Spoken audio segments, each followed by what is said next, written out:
Welcome to the Jedi Ranger. I'm John Barry 555, and let's talk about this guy, Darth Sidious, Emperor Palpatine, Chief Palpatine, Chancellor Palpatine, Chiefy Boy. I don't know if I'm actually calling him that, but yeah, Darth Sidious. We're talking about him, his death, and his return in both canon and legends, and why it's controversial.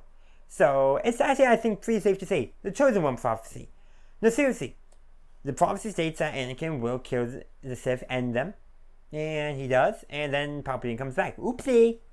That's not good. That flies in the face of the Chosen One prophecy. But Palpatine still defeated then in canon and Legends. But Legends also has the return of other Sith besides Palpatine. We have Darth Great, Darth Caedus, who's Jason Solo. We have the Dark Lady Lumineer, I believe, if I'm pronouncing it correctly. Who else do we have? Oh yeah, we have the Lost Tribe of the Sith as well, and who knows who else. But that's Legends. In canon, is it just Palpatine? Sure, there's Snoke, but Snoke's killed in The Last Jedi and was a meat puppet for Palpatine. That's still a bit up in the air. And you have Kylo, but Kylo becomes Ben redeeming himself, so and that doesn't quite fit. So yeah, in terms of destroying the Sith, I think Anakin was much more effective in canon than he was in Legends. And in fact, in Legends, I would say he was still just as effective. Darth Great was never a apprentice of Palpatine. Lost Tribe of Sith was ages before Palpatine when they got separated from the rest of the Sith. So yeah, Legends did things differently and I think hurts it, but I think canon handled it way better than Legends ever did. But there's another thing. Just nature bringing Palpatine back. Is it the best choice? I will admit, you gotta ask a different question. Is it compelling? Is it interesting? And this is why I want to bring in Darth Maul. Maul. His story is compelling because they developed Maul as a character. Actually, they turned him into a character with actual character traits and character development, actual motivations, and that. Well, Palpatine has all that stuff as well, but the thing is, they evolved Maul. They did stuff with Maul after his death, rather than just having him be a threat. He presented challenges. He presented challenges just to himself too. Maul grew as a character. We learned more about Maul, more made him tick, his own interests and motivations, his own character development. Like, we saw him go for just revenge at Obi-Wan to revenge at Sidious to, you know what? I'm going to be a rival for Sidious. I'm going to create my own criminal empire, build my own power base. Like, his motivations change as his circumstances change. Palpatine, well, the final order, if you're sticking to canon, was in place long beforehand. Okay, so there's that. But besides, like, the diet might actually allow me to rejuvenate this clone body so I won't have to possess anyone. That was a happy accident. Palpatine's return in both Legends and canon was never interesting for Palpatine. Interesting for how all the other characters dealt with it. No doubt about that, in my opinion. Lots of character development, character motivations, conflict, all that. How Palpatine influenced the plot around him, yes, but Palpatine himself got nothing. Now, you don't always need a big bad who has development, who develops and all that. You don't always need that, but if you're going to bring one back to life, I feel like you need to do something with them. And more than just have their return be a challenge, be a threat, be an obstacle for our heroes, and even our villains to deal with. You need to do something with Palpatine. And that's what canon Legends never really did. They never did anything with Palpatine for Palpatine, just for all the other characters. Now, I will say, you may like it, you may not like it, that's alright. But please, you don't need to attack people for liking something.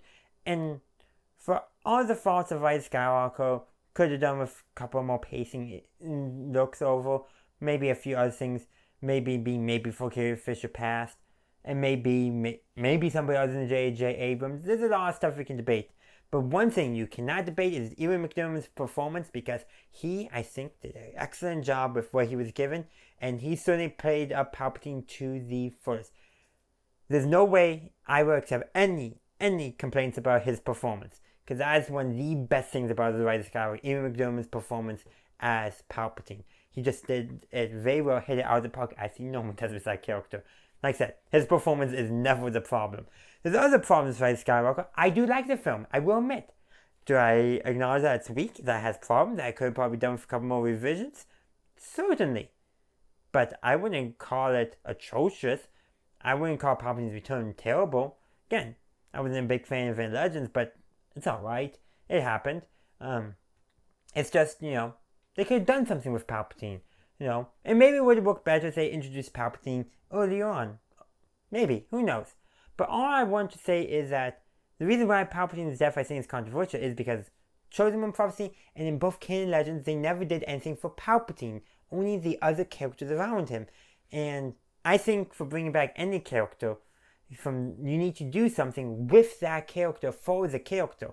And they did that with Maul, but they never did that for Sidious. And I think that's why, as Star Wars fans, we view Maul's return very differently than Palpatine's return. Also, the line in the Rise of Skywalker, somehow Palpatine returned, that's literally just Poe speculating. Somehow, he obviously returned, so somehow he did it. And then with another character, the character who's the in-universe author of The Rise and Fall of the Galactic Empire, which is a great read. I'm going to have my review out in a couple of weeks. I know it's taking me quite some time because there's a lot in there. But anyhow, the point I really want to emphasize with that is they were just speculating. Sure, maybe we could have gotten something in the story, but do not fault the Resistance for not knowing how Palpatine survived. If anything, that should have been something that the First Order figured out because they would have had the resources to discover exactly how. The Resistance, well, he somehow returned, we have our series, let's stop him before we figure them out because, yeah, we don't want him around. And that's the thing, do not fault Poe for saying somehow, because he didn't know, so of course it was somehow. And the other character who this are possible, dark science, secret zone, cloning, secret zone is a Sith new, perfectly fine because it's again speculation on the part of characters who do not know. Characters are serious, yes, but ultimately characters who do not know. Therefore, their reasoning is yes. Is it a problem that it's the only reasoning given? Perhaps. I mean, perhaps we should have gotten more. But we are getting more in the comics, in the books. So maybe read some of the other stuff. Is it that stuff's responsibility to fill in the gaps of the movies? No, but Star Wars has been doing that since 1777, so it's nothing new under the sun. Anyhow, I'll see you in the next video. And let me know, what are your thoughts on Palpatine's return in both canon and legends? Either or, doesn't matter. Let's keep this discussion going.